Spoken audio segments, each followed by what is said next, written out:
If you've recently been appointed as an administrator or trustee by the court, and suddenly your phone is ringing off the hook, you're not alone. And I hear this all the time from my family and fiduciary clients. Why are all of these real estate agents and real estate investors calling me out of nowhere? In this video, I'll explain why it's happening, what these callers want, and how to protect yourself and the estate from making costly mistakes. If you're feeling overwhelmed, this will help you take back control. If we haven't met, hi, I'm Andrew Vries. I help professional and family fiduciaries sell probate and trust real estate in the San Francisco Bay Area with less stress, less liability, and for more money. I've closed over 900 of these transactions over the last 20 plus years, and with this channel, I'm here to help you avoid costly mistakes. If you're a family member who's just been appointed as an administrator or trustee, first of all, my condolences.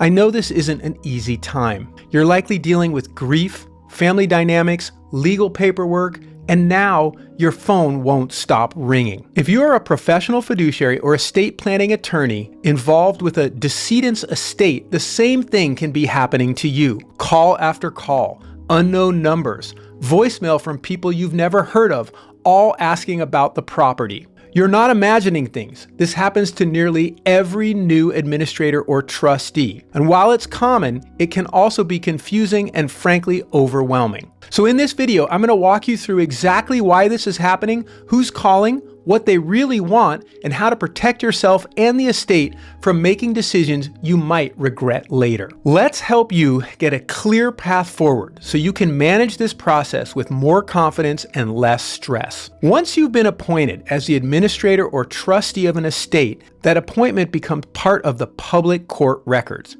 It's filed with the court, and that information is available online to almost anyone who knows where to look. And many people do know where to look. These are real estate investors, real estate agents, and other companies who actively comb through these court filings looking for opportunities. When your name pops up, they see it as a signal that there's a potential real estate transaction coming. That's why your phone starts ringing.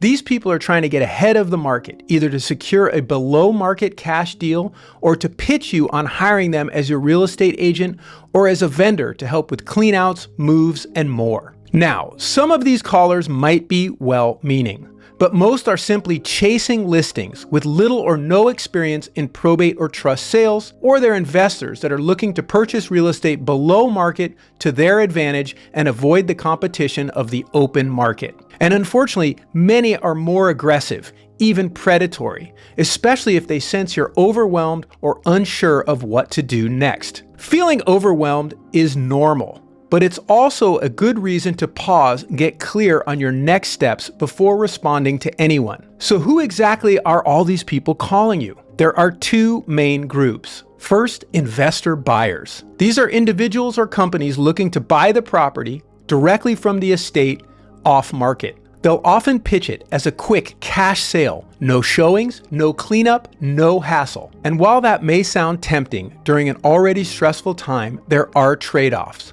These offers are almost always well below market value.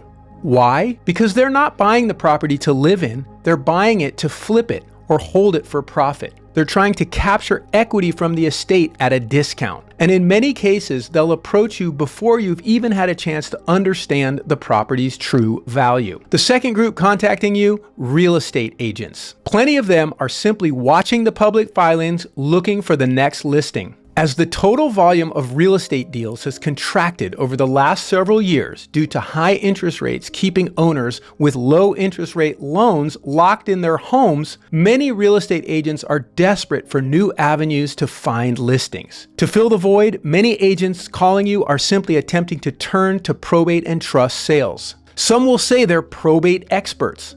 Others won't even pretend. The reality is, very few agents are actually trained or experienced in probate, trust, or conservatorship sales. Many don't understand the legal disclosure requirements, the family dynamics, or the fiduciary responsibilities involved, and that can create serious problems for you down the road. So even if the agent sounds friendly or says all the right things, it's important to know not every agent is qualified for this kind of work. So what can you do to take control of the situation? First, if you're going to speak to someone, vet them properly. And the best sources for expertise are generally referrals from attorneys or other estate planning professionals, as well as family and friends that have gone through the same type of sales situation in the past, which, believe it or not, is becoming more and more common with our aging population in the United States. When you do speak to real estate agents, ask direct questions. Do they specialize in probate and trust sales? And if so, how many specific years of experience do they actually have? How many estate sales have they actually handled during that period? Are they familiar with the legal and disclosure requirements for these types of sales? Ask them if they can provide you with a detailed list of estate and trust specific client references that you can speak to directly about the experience they had working with that agent. If they can't answer those questions clearly and with authority,